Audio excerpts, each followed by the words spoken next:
ദുരന്തത്തിൽ കാണാതായവർക്കായി സൂചിപ്പാറ സൺറൈസ് വാലിയിൽ തെരച്ചിൽ തുടങ്ങി. വ്യോമസേന ഹെലികോപ്റ്ററിന്റെ സഹായത്തോടെ 12-അംഗ സംഘമാണ് ദുർഘടമായ മേഖലയിൽ തെരച്ചിൽ നടത്തുന്നത്. പുഞ്ചിരിമട്ടത്തും മുണ്ടക്കയിലും തെരച്ചിൽ 90% പൂർത്തിയായി. ദുരന്തത്തിൽ മരിച്ചവരുടെയും കാണാതായവരുടെയും ആദ്യ പട്ടിക ഇന്ന് പുറത്തുവിടുമെന്ന് മന്ത്രി കെ രാജൻ അറിയിച്ചു. തെരച്ചിൽ ഉടൻ അവസാനിപ്പിക്കില്ല. ശ്രീജിത്ത് ശ്രീകുമാരനാണ് വിവരങ്ങളുമായി ചേരുന്നത്. ശ്രീജിത്ത്, സൂചിപ്പാറയിലെ തെരച്ചിൽ ഇപ്പോൾ ആ മേഖലയിലേക്ക് അങ്ങനെ സമഗ്രമായ ഒരു ദൗത്യത്തിന് ഇതുവരെ സാഹചര്യം ഉണ്ടായിരുന്നില്ല. ഇതാദ്യമായാണ് അങ്ങനെ ഒരു ദൗത്യം എന്ന നിലയിൽ അവിടേക്ക് പോകാൻ കഴിയുന്നത്.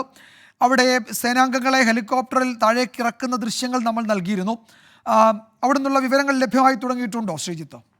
നമുക്ക് ആ പ്രദേശത്തിന്റെ ആകാശ ദൃശ്യങ്ങൾ ലഭിച്ചിട്ടുണ്ട്. അത് നമുക്ക് നൽകാവുന്നതാണ്. ആ പ്രദേശത്ത് ഏതാണ്ട് ദുർഘടമായ അവസ്ഥയാണ്. അവിടേക്ക് ഒരിക്കലും എത്തിപ്പെടാൻ കഴിയില്ല. അതാണ് ഒരു ഹെലികോപ്റ്റർ മാർഗമുള്ള രക്ഷാപ്രവർത്തനം എന്ന രീതിയിലേക്ക് എത്തിച്ചേരാൻ കാരണം. രാവിലെ തന്നെ ഈ സേനാംഗങ്ങളെ അവിടേക്ക് ഇറക്കുന്ന ദൃശ്യങ്ങൾ നമുക്ക് ലഭിച്ചിരുന്നു. അവർ ഈ പുഴയുടെ, അതായത് ചൂരൽമലയിൽ നിന്ന് വരുന്ന പുഴയും അതുകൂടാതെ കള്ളാടിപ്പുഴയും സംഗമിക്കുന്ന മേഖലയാണ് ഈ സൂചിപ്പാറ വെള്ളച്ചാട്ടം. എന്തായാലും ഈ മേഖലയിൽ വന്ന് ഈ മൃതദേഹങ്ങൾ അടിയാൻ, ആളുകൾ ഒലിച്ചു വന്ന് മൃതദേഹങ്ങൾ അടിയാനുള്ള ഒരു സാധ്യത ഉണ്ട് എന്ന് തന്നെയാണ് പറയുന്നത്. ഈ മേഖലയിലേക്ക് എത്തിപ്പെടാൻ ഇതുവരെ കഴിഞ്ഞിട്ടുണ്ടായിരുന്നില്ല. വിജയകുമാറിന് അറിയാം, ഈ പ്രദേശം ഏതാണ്ട് നടന്ന് എത്തിപ്പെടാൻ കഴിയാത്തൊരു മേഖല തന്നെയാണ്. അതുകൊണ്ട് തന്നെ രക്ഷാപ്രവർത്തകർക്ക് ഇങ്ങോട്ട് എത്തിച്ചേരാൻ കഴിഞ്ഞിട്ടുണ്ടായിരുന്നില്ല. ഇന്നെന്തായാലും ആ പരിശോധന ഒരു ഭാഗത്ത് നടക്കുന്നുണ്ട്. ഹെലികോപ്റ്റർ ഇറക്കി ഈ സേനാംഗങ്ങളെ 12-അംഗ സേനാംഗങ്ങളെ ഇറക്കി ഹെലികോപ്റ്റർ മടങ്ങിയിട്ടുണ്ട്. ഇനി അവർ ആ ഓരോ മേഖലയിലും തിരച്ചിൽ തുടരും. അതിന്റെ ആകാശ ദൃശ്യങ്ങൾ നമ്മൾ പരമാവധി നൽകാൻ ശ്രമിക്കുന്നുണ്ട്. എന്തായാലും ആ തെരച്ചിൽ അവർ ഒരു ഭാഗത്ത് തുടരുക തന്നെ ചെയ്യും.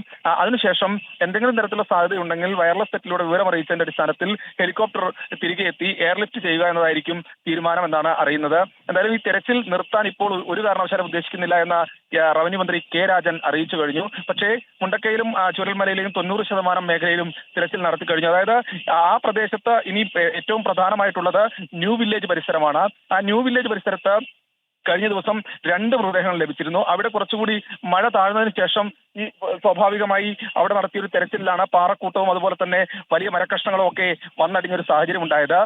അവിടെയാണ് കഴിഞ്ഞ ദിവസം ദുർഗന്ധവും ഈച്ചയും ഒക്കെ ശ്രദ്ധയിൽപ്പെട്ടതോടുകൂടി ഫയർഫോഴ്സ് നേതൃത്വത്തിൽ തെരച്ചിൽ നടത്തിയത്. അതിലാണ് 2 മൃതദേഹങ്ങൾ കിട്ടിയത്.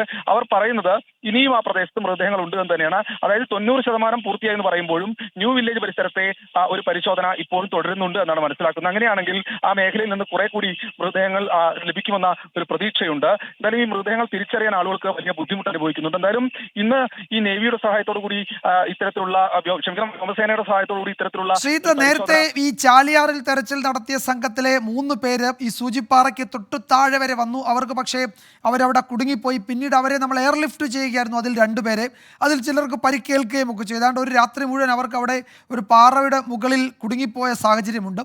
അപ്പോൾ അത്രയും ദുർഘടമായ മേഖലയിലേക്കാണ് ഇപ്പോൾ സേനാംഗങ്ങൾ പരിചയസമ്പന്നരാർ അവിടേക്ക് പോയിരിക്കുന്നത്. അപ്പോൾ ഈ ചാലിയാറിൽ നിന്ന് മുകളിലേക്ക് വന്ന സംഘം അന്ന് പോകാൻ കഴിയാതിരുന്ന പ്രദേശത്തേക്ക് കൂടി ഈ ആളുകൾക്ക് പോകാൻ, ഈ സേനാംഗങ്ങൾക്ക് പോകാൻ കഴിയുമോ? 1. 2, കാലാവസ്ഥ എങ്ങനെയാണ് ആ മേഖലയിൽ ഇപ്പോൾ? വിജയകുമാർ രണ്ടാമത് ചോദിച്ച കാര്യമാണ് ഏറ്റവും പ്രധാനം. കാലാവസ്ഥ തന്നെയായിരുന്നു അന്ന് ചാലിയാറിൽ നിന്ന് വന്ന് ഈ പ്രദേശത്തേക്ക്, നമ്മളിപ്പോൾ നിൽക്കുന്ന ഈ പ്രദേശത്തേക്ക് എത്തിച്ചേരാൻ അവർക്ക് വലിയ ബുദ്ധിമുട്ടുണ്ടാക്കിയിരുന്നത്. സ്വാഭാവികമായി ഇപ്പോൾ കാലാവസ്ഥ അനുകൂലമാണ്. കാര്യമായ രീതിയിൽ മഴ പെയ്യുന്നില്ല. ചെറിയ വെയിലാണ് ഈ മേഖലയിൽ ഇപ്പോൾ അനുഭവപ്പെടുന്നത്. തെളിഞ്ഞ കാലാവസ്ഥയാണ്. അതുകൊണ്ട് തന്നെ നേരത്തെ സൂചിപ്പിച്ചതുപോലെ തന്നെ രക്ഷാദൗത്യം കുറച്ചുകൂടി കൂടുതൽ വേഗത്തിലാക്കാൻ കഴിയും എന്ന് തന്നെയാണ് പ്രതീക്ഷിക്കുന്നത്. അവർ അവിടെ ഇറങ്ങിക്കഴിഞ്ഞു.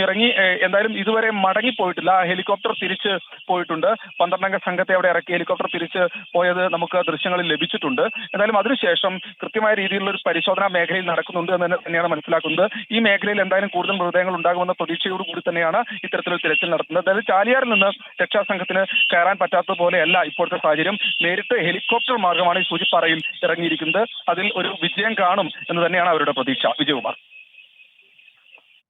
യെസ്, അവിടെ തെരച്ചിൽ ഇപ്പോൾ പുരോഗമിക്കുകയാണ്.